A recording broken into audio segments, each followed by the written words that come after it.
حضرت لوط علیہ السلام اہل صدام کو دن رات نصیحت کرتے، لیکن اس قوم پر اس کا کوئی اثر نہیں ہوا، بلکہ وہ بہت فخریہ انداز میں یہ کام کیا کرتے تھے۔ انہیں حضرت لوط کا سمجھانا بھی برا لگتا تھا، لہٰذا انہوں نے صاف صاف کہہ دیا کہ اگر تم ہمیں اس طرح بھلا کہتے رہے اور ہمارے کاموں میں مداخلت کرتے رہے تو ہم تمہیں اپنے شہر سے نکال دیں گے۔ حضرت لوط نے نصیحت و تبلیغ کا سلسلہ جاری رکھا، لہٰذا ایک دن اہل سدوم نے خود ہی عذاب الہی کا مطالبہ کر دیا۔ اللہ تعالیٰ نے اب تک ان کے ساتھ اس بدترین عمل، فحاشی اور بدکاری کے باوجود ڈھیل دے رکھی تھی، لیکن جب انہوں نے حضرت لوط علیہ السلام سے ایک دن کہا کہ اگر تم سچے ہو تو ہم پر عذاب لے آؤ، لہٰذا ان پر عذاب الہی کا فیصلہ ہو گیا۔ اللہ نے اپنے خاص فرشتوں کو دنیا کی طرف روانہ کر دیا۔ یہ فرشتے دراصل حضرت میکائیل، جبریل اور اسرافیل علیہ السلام تھے۔ یہ فرشتے حضرت لوط علیہ السلام کے گھر تشریف لے آئے۔ حضرت لوط نے جب ان خوبصورت نوعمر لڑکوں کو دیکھا تو سخت گھبراہٹ اور پریشانی میں مبتلا ہو گئے۔ انہیں یہ خطرہ محسوس ہونے لگا کہ اگر ان کی قوم کے لوگ انہیں دیکھ لیں گے تو نہ جانے وہ ان کے ساتھ کیا سلوک کریں گے۔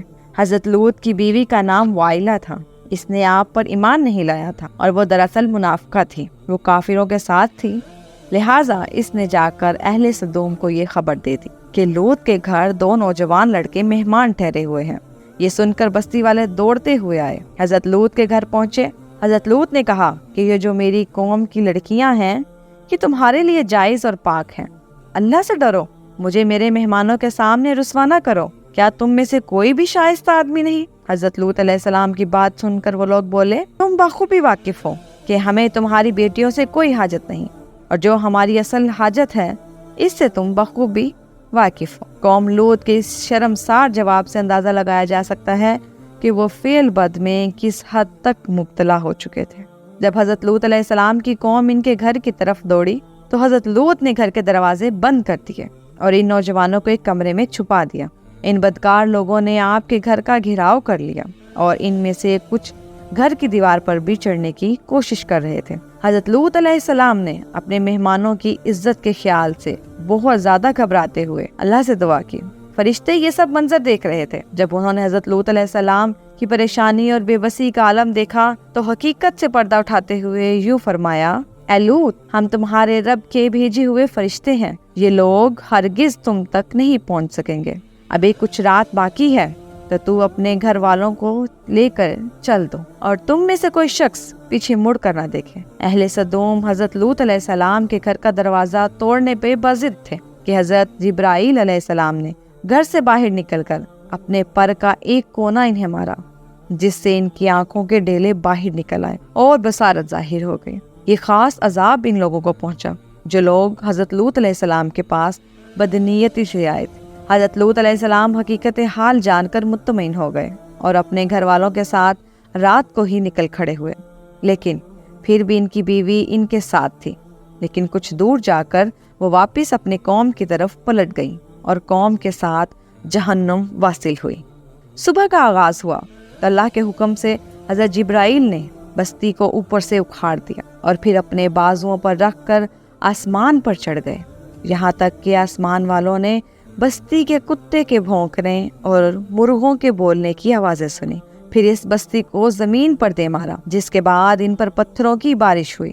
ہر پتھر پر مرنے والے کا نام لکھا ہوا تھا۔ جب یہ پتھر ان کو لگتے تو ان کے سر پاش پاش ہو جاتے۔ صبح سویرے شروع ہونے والا یہ عذاب اشراق تک پوری بستی کو نیست و نابود کر چکا تھا۔ قوم لوط کی ان خوبصورت بستیوں کو اللہ نے ایک انتہائی بدبودار اور سیاہ جھیل میں تبدیل کر دیا، جس کے پانی سے رہتی دنیا تک کوئی فائدہ نہیں اٹھا سکتا۔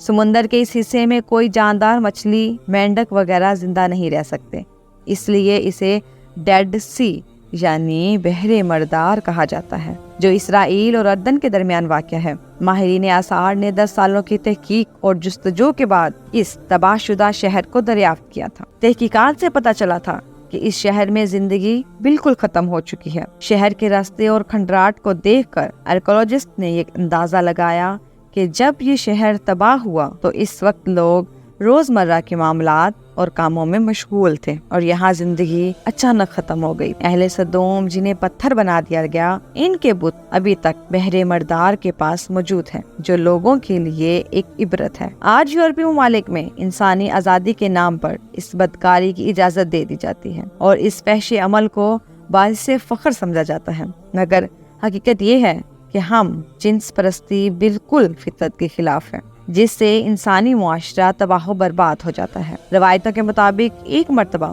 حضرت سلیمان علیہ السلام نے شیطان سے پوچھا کہ اللہ کے نزدیک سب سے بدترین عمل کیا ہے؟ ابلیس بولا، جب مرد مرد سے بدفعلی کرے اور عورت عورت سے خواہش پوری کرے۔ حضرت ابن عباس سے روایت ہے کہ رسول اللہ صلی اللہ علیہ وآلہ وسلم نے فرمایا کہ اس شخص پر اللہ کی لعنت جو قوم لوط کا عمل کرنے والا ہو۔ اللہ تعالی ہم سب کو اس بدفعلی سے محفوظ رکھے، آمین ثم آمین۔ امید کرتی ہوں آج کی ویڈیو آپ کو پسند آئی ہوگی۔ اس طرح کی مزید معلوماتی ویڈیوز دیکھنے کے لیے میرے چینل کو لائک، شیئر اور سبسکرائب کرنا مت بھولیے گا۔ نیچے دیے گئے بیل آئیکن کو کلک کریں تاکہ ہمارے آنے والی ہر نئی ویڈیو کا نوٹیفیکیشن آپ کو مل سکے۔ جزاک اللہ خیر۔